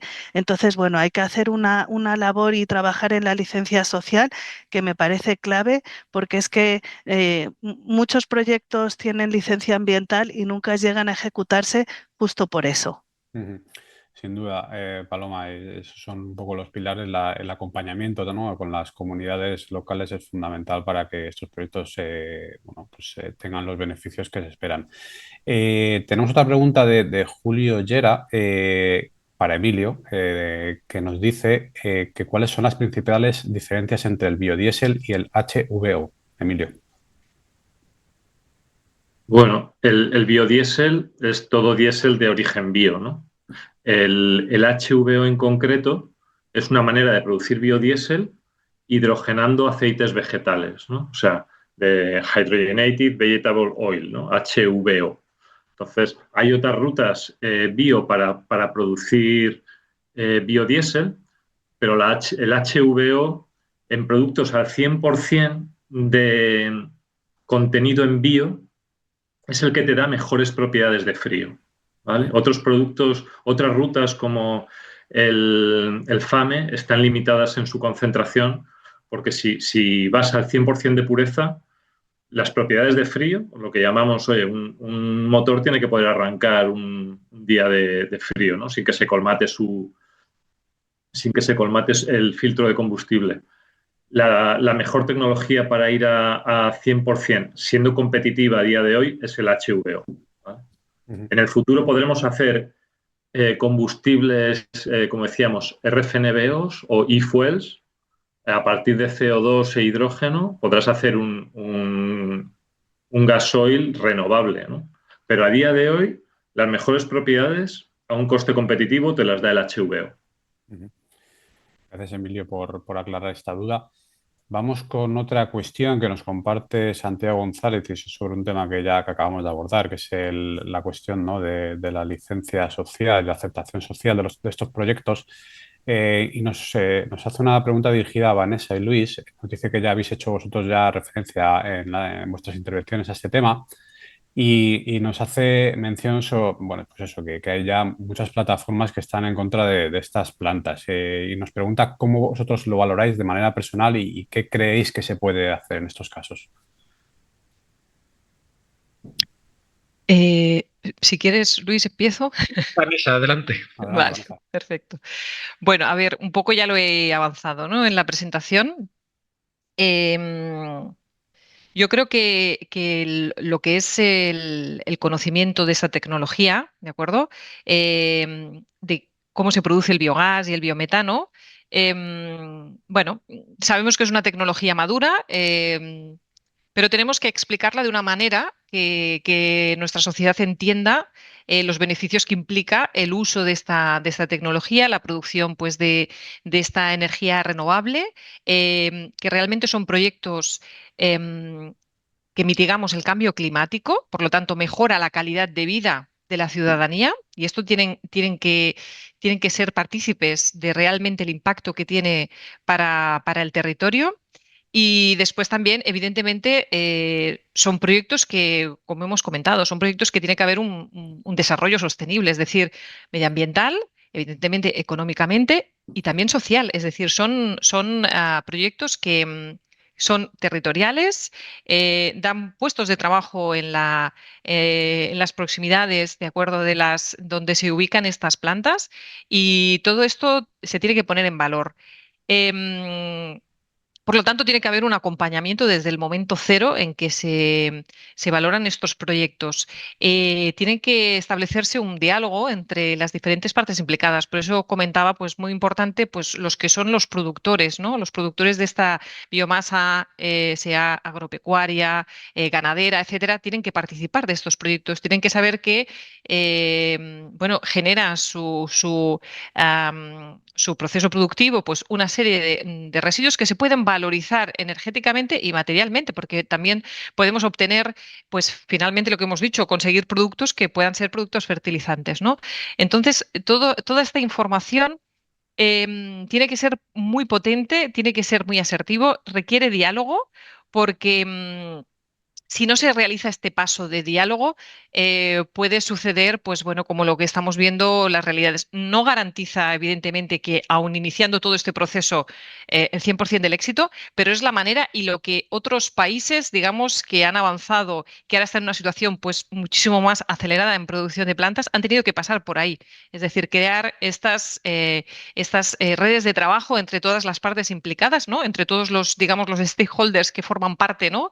Del proyecto para que puedan ver los beneficios que tiene, es decir, la realidad que implican estos proyectos. Entonces, pienso que esto es fundamental. Gracias, Vanessa. Luis, adelante. Bueno, poco más que añadir. Creo que la integración con el mundo agro es fundamental de ese tipo de proyectos y que las cooperativas agroalimentarias, las industrias agrícolas, agroalimentarias, ganaderas, estén muy cercanas al proyecto, bien como socias, bien con una relación clara y beneficiosa para todas las partes. Es el mundo agro el que va a perder una gran oportunidad si no se desarrollan este tipo de proyectos. El mundo agro, el que va a competir en inferioridad de condiciones con Francia, con Italia, con otros países parecidos al nuestro desde el punto de vista de la agricultura, porque sí que van a tener estos proyectos de bioenergía que les van a permitir valorizar los estiércoles, los alperujos, los alpechines, los residuos de la industria vínica.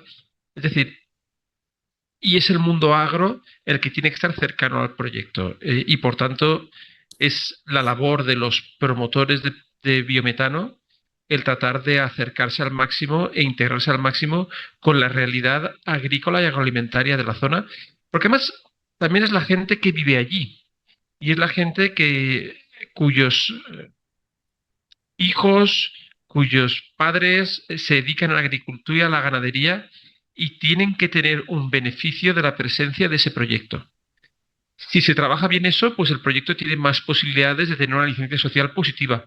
Si no se trabaja eso, pues ahora mismo existe una situación muy agresiva donde hay grupos muy bien organizados que tienen una visión negativa del biogás y es una labor de todo el sector, pues el tratar, en primer lugar, de tender puntos de unión y de comunicación con esos grupos para mostrar los beneficios del biogás y luego, por otro lado, que hagan muy bien las cosas las plantas de biogás. Y, por supuesto, tener al mundo agro de la mano. Sin la agricultura, sin la ganadería y sin la industria agroalimentaria, el biogás tiene mucho menos sentido. Muchas gracias, Luis. Sin duda, el tener esos proyectos de éxito es esclarecedor y creo que ayudará en esta cuestión. Tenemos una pregunta nueva de Josefina Badía para Paloma Lastra y nos pregunta desde la Administración ¿qué se puede hacer para apostar realmente por la biomasa en España? Pues un poco habría que enfocarse, como ya hemos comentado antes, en que los subproductos o sea, que los residuos sean nominados como subproductos, esta reclasificación que le afecta también al digestato, y así nuestras cenizas y escorias pasarían a tener un mayor valor. Hoy tienen muchas opciones, pero es verdad que, por ejemplo, iniciamos un proyecto, tenemos 2 cenizas de una de nuestras plantas ya son subproductos, pero llevamos con el proyecto más de 4 años. Entonces es verdad que durante estos 4 años pues vas perdiendo mucho dinero en la gestión de residuos, en buscar otras alternativas, en no poderle dar un máximo aprovechamiento. Eso por un lado en esa parte.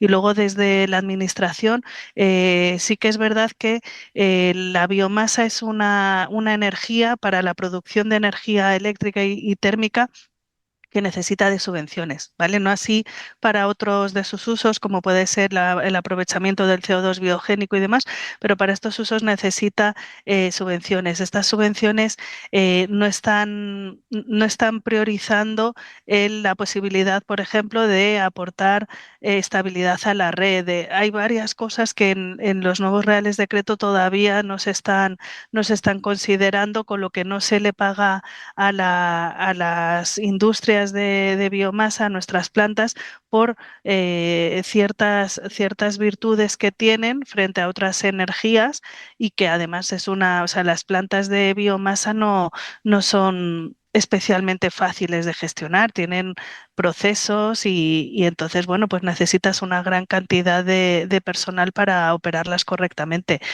Pero por parte de la administración, más allá de las gestiones de subproductos y demás, y de la regulación en cuanto a la electricidad, poco más. Ujú. Muchas gracias, Paloma. Mientras vamos dando tiempo a que entren algunas preguntas más, ya que hemos sido bastante rápidos en las presentaciones, he anotado yo algunas cuestiones que personalmente me parecen interesantes compartir y me gustaría empezar, por ejemplo, contigo, Emilio.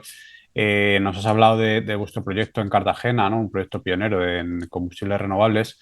Me gustaría que me hicieras una valoración sobre el impacto que tiene este proyecto en materia de transición energética y lucha contra el cambio climático. ¿Cómo lo valoráis desde Repsol? Vale, pues yo creo que son sobre todo tres temas, ¿no? O sea, el primero está claro, las 900.000 toneladas de CO2. O sea, Ujú. la descarbonización es real y la puedes demostrar, ¿no? Como comentabais antes, ¿no? Los sistemas de certificación, cualquier auditoría puede explicarle, oye, estoy reduciendo el CO2. Esos son los valores técnicos puros y duros, ¿no? Y luego otros más intangibles, yo creo que son desde el punto de vista interno del aprendizaje, lo que os decía, el echar a andar, ya te permite empezar a optimizarte, pensar en otras plantas, lecciones aprendidas, qué haría diferente en una segunda vez, ¿no? O cómo puedo integrar las diferentes plantas de Repsol, al igual que ahora integramos las refinerías, ¿no? Que funcionan como una sola. Y por último, el tercero yo creo que es de cara un poco al exterior, ¿no? O sea, es lo que habíamos comentado antes, de que a veces la regulación puede parecernos que avanza demasiado rápido, no tiene del todo sentido, ¿no? Muchas veces lo que necesitas para iniciar el debate con el regulador Ujú. es un ejemplo real. Mira, esto es lo que está haciendo mi planta. Estamos invirtiendo dinero, corremos riesgos económicos por eso. La planta la haces funcionar, pero ves que funciona de una determinada manera. Te da, por un lado, la credibilidad de decir, oye, hay un futuro de la descarbonización más allá de la electrificación. O sea, esto es una opción real, Ujú. ¿vale? Esto es una opción real Por otro lado, tiene sus limitaciones, o sea, vemos que podremos hacer bioqueroseno o SAF, pero también va a haber una corriente de biodiesel, va a haber una corriente de bio-LPG, o sea, la química es tozuda, ¿no? Un reactor no hace lo que tú quieres, hay selectividades que puedes mejorar, ¿no? Pero creo que son esos tres principales factores, ¿no? O sea, es reducción real de CO2, aprendizaje dentro de la compañía y poder explicar al regulador y a la sociedad que hay otra manera de descarbonizar real. Sin duda, me quedo con esa reflexión, ¿no? Que para avanzar en transición energética será necesario hacer uso, ¿no? Y desarrollar todo tipo de industrias de combustibles renovables y de energías renovables más allá de la electrificación. Luis, quiero hacerte una pregunta y has hablado de un proyecto, ¿no? El de Biometano Monte de Toledo. Háblanos explícanos cuáles son los principales retos para la puesta en marcha de un proyecto de este tipo de biometano. A ver, primero, o sea, son varios los retos que tienes en una planta de biometano.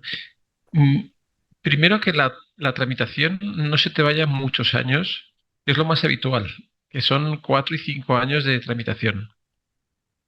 Luego, aunque parezca luego que lo tienes todo, luego te das cuenta que estos tipos de proyectos todavía están muy incipientes a nivel incluso de la regulación española y te encuentras con muchos proyectos que tienen problemas muy serios luego para inyectar en la red de gas por cuestiones regulatorias, con proyectos que tienen problemas para tener los tendidos eléctricos. Esto está siendo un drama en muchos desarrollos. El tener electricidad y es increíble, pero está pasando.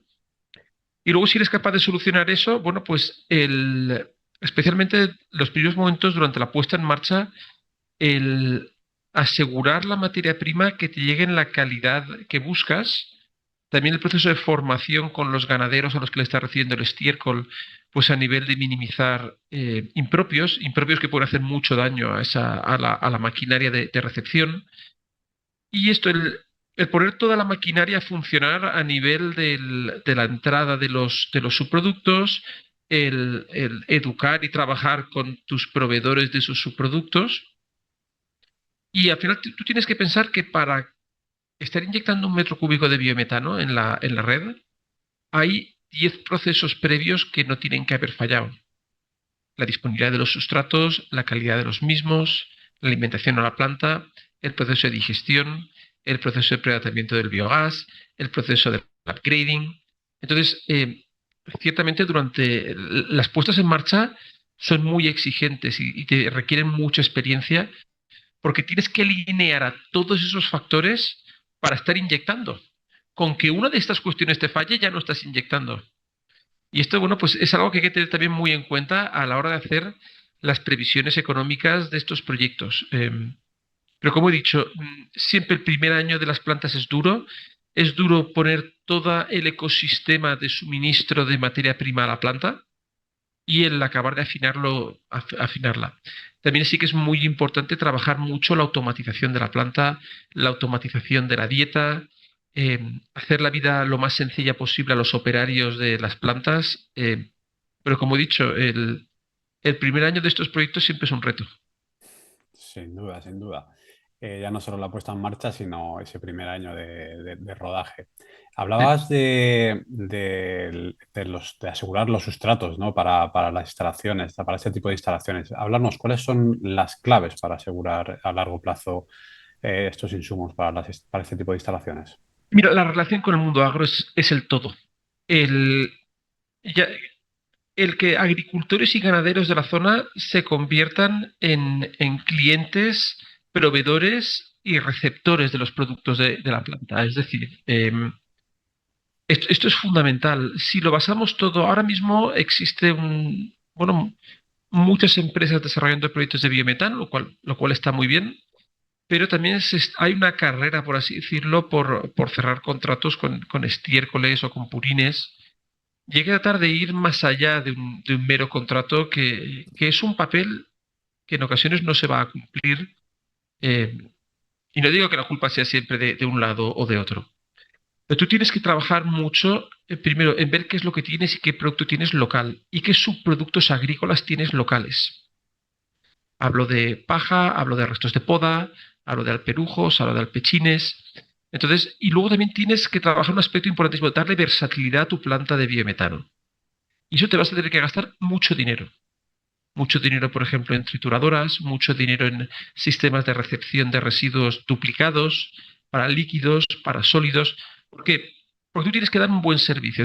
O sea, aquí tenemos que analizar los diversos proveedores que puede tener una planta de biometano. En primer lugar, tienes las empresas de gestión de residuos, que están haciendo gestión de residuos a la industria agroalimentaria. Y lo que quieren es tener contigo un proveedor fiable y que les vas a poder recibir residuos pues cuando ellos te los tienen que traer. Entonces, claro, ahí tienes que transmitir confianza. También saber muy bien cuál es el punto y dónde quieres ubicar a tu planta de biometano, si quieres trabajar con los clientes directamente con la industria agroalimentaria o si quieres trabajar con empresas de gestión de residuos, y son aproximaciones distintas. Luego, con los ganaderos, como he comentado, hay que hablar mucho con ellos, hay que trabajar mucho y también ser exigente a la hora de rechazar camiones que te vayan a llegar con nivel de impropios indeseado. Pero por otro lado, transmitir confianza y que sepan que cuando tienen un problema pueden contar con la planta de biometano. Y luego también buscar acuerdos que se beneficien a ambas partes. Es decir, muchos ganaderos son agricultores también. Y luego te van a pedir digerido o te van a pedir compost. Eso hay que trabajarlo mucho. Es decir, que exista una relación bilateral en la cual el ganadero aporta algo a la planta de biogás, pero también la planta de biogás le aporta algo a ese ganadero y a ese agricultor. Y eso, a ver, esto es algo que es fácil de decir, pero que luego cada proyecto es un mundo y además cada proyecto tiene una realidad agraria distinta. Pero tienes que asumir que o te integras perfectamente bien con el mundo agro de la zona o vas a tener muchos problemas. Porque además, también las plantas de biometano se van a tener que alimentar en un 90-95% de productos que tienes en un radio de 10-15 kilómetros, no más. Lo tienes que tener sumamente local. Pero si ciertamente sumamente local, hay muchas fuentes de carbono residual. Y es lo que tienes que trabajar bien. Gracias, Luis. Vanessa, ¿algo que apuntar? Tienes la palabra si quieres y si no, sigo con nuevas preguntas. Yo creo que Luis ha hecho una explicación muy completa, ¿eh? Sin duda, sin duda. Pues nada, vamos a compartir una pregunta de Pablo Gil Gruart para Emilio y va un poco en la misma línea de lo que comentábamos antes. Emilio, ¿crees que tenemos suficiente materia prima para producir biocarburantes de manera escalable? Nos pregunta Pablo. A ver, por un lado, los informes que no son de Repsol, ¿no? Informes como el del Imperial College dicen que sí, que hay materia prima en Europa suficiente. Es cierto que la materia prima de origen lipídico, las grasas y los aceites de cocina usados son mucho más similares a un gasoil, con lo cual es mucho más fácil de pretratar para llegar a un diésel comercial. Las materias primas de origen lignocelulósico, que son más abundantes, van a requerir un pretratamiento más costoso y más largo, ¿no? Y estamos trabajando en eso también. Pero independientemente de que haya suficiente materia prima, lo que defendemos desde el sector es un contaminante, lo podemos retirar y producir un producto que reduce las emisiones de CO2, hagámoslo. O sea, independientemente, ¿no? de la cantidad que tengas aguas arriba, que queda mucho por aflorar. O sea, se estima que el 5% del aceite de cocina usado en los hogares se recicla. Tenemos el proyecto ESOPO para reciclar más, ¿vale? Es probablemente una de las materias primas menos recicladas en nuestro país. Entonces, insistiría, hay suficiente, tenemos que seguir trabajando en nuevas tecnologías y en que salgan los residuos lipídicos que no se recogen. Independientemente de todo, merece la pena valorizarlos. Gracias, Emilio. Sin duda, trabajar en esa recogida en el ámbito doméstico, ¿no? Hostelería y otro tipo de industrias es fundamental para captar todos esos residuos y poder valorizarlos. Y Paloma, te lanzo una pregunta. ¿Qué papel creéis desde Magnon que desempeña la biomasa eléctrica en la transición ecológica? Pues para la transición, esta energía que es puramente economía circular, va a jugar bueno, está jugando ya un papel importante porque no solo fija empleo en zonas rurales, sino que también tiene la generación de unos residuos que se pueden utilizar como otras materias primas.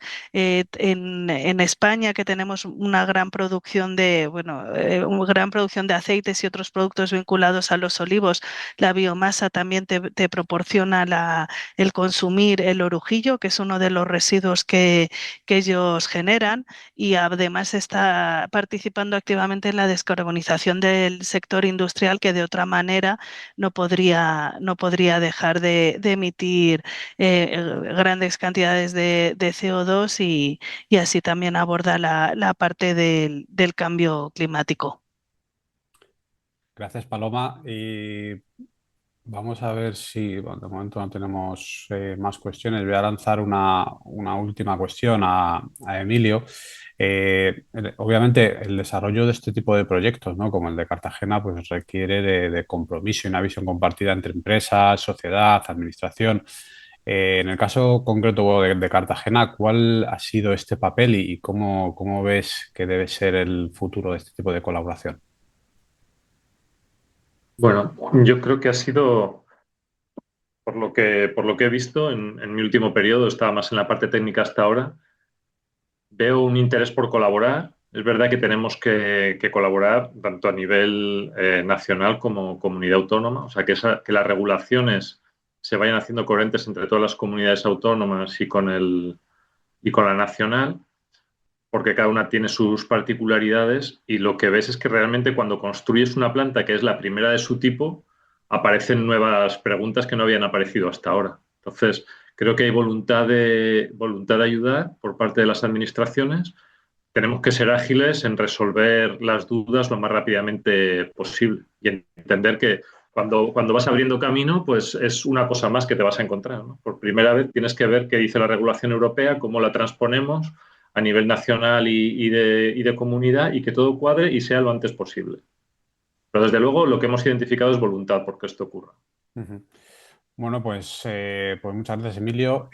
Muchas gracias a todos por acompañarnos. Yo creo que por mi parte ya poco más que añadir. No sé si está por aquí Joan para ir finalizando este seminario. Creo que hemos abordado bastante en profundidad proyectos, cuestiones, retos dentro de este ámbito de bioeconomía circular. Joan. Muchísimas gracias, Alberto.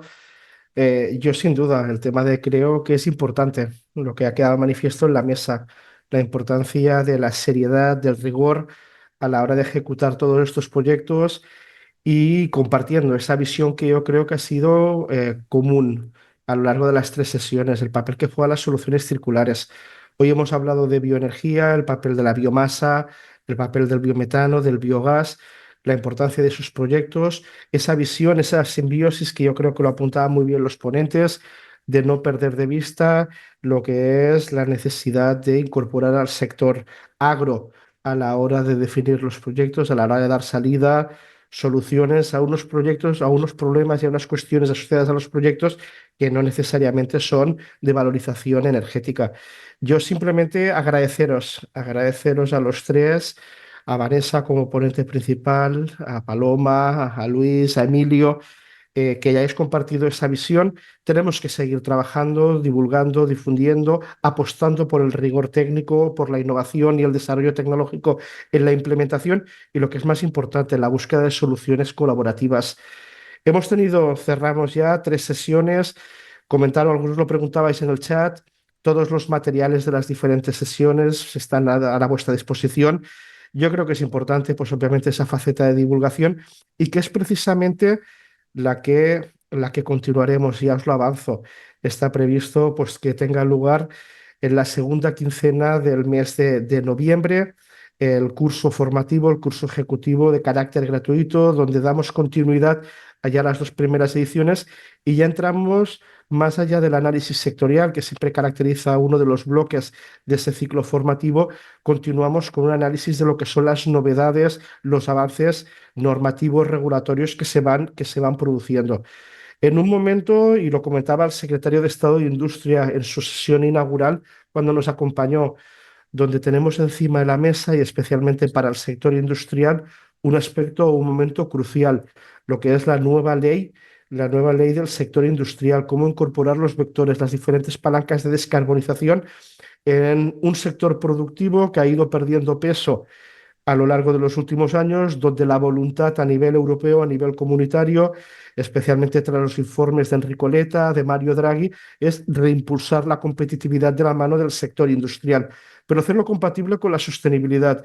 Y precisamente el curso pues, tendrá lugar en una fase de debate a nivel parlamentario sobre lo que es la futura ley de industria, tan necesaria teniendo en cuenta que la que tenemos en estos momentos se remonta a principios de la década de los 90 y donde a nivel europeo, y tendremos participación a nivel europeo en el curso, tendremos la posibilidad de conocer los avances que se están produciendo a nivel de las discusiones del debate en la Comisión Europea sobre la ley de economía circular, que como bien sabéis, la propia presidenta von der Leyen ya anunció y apuntó que está prevista para el año 2026. Yo simplemente animaros, os enviaremos la información. Como conocéis, los que habéis hecho ediciones anteriores, es una tercera edición. Son 10 sesiones en 5 jornadas que van desde el día 11 de noviembre hasta el día 25 de noviembre. Damos continuidad a esos contenidos de las 2 sesiones anteriores, pero donde abordaremos todas las novedades normativas, todos los avances regulatorios, lo que son esos nuevos modelos de negocio y sin olvidar las necesidades de los sectores productivos. Sin duda, bioenergía, gestión de residuos ocuparán, como ha sido la sesión de hoy, un papel destacadísimo en esta nueva edición. Nada, sin más por mi parte, agradecer a los ponentes su participación nuevamente, agradecer a todos los que nos habéis acompañado y seguimos trabajando y apostando desde esta visión conjunta de la importancia de las soluciones circulares. Muchísimas gracias a todos.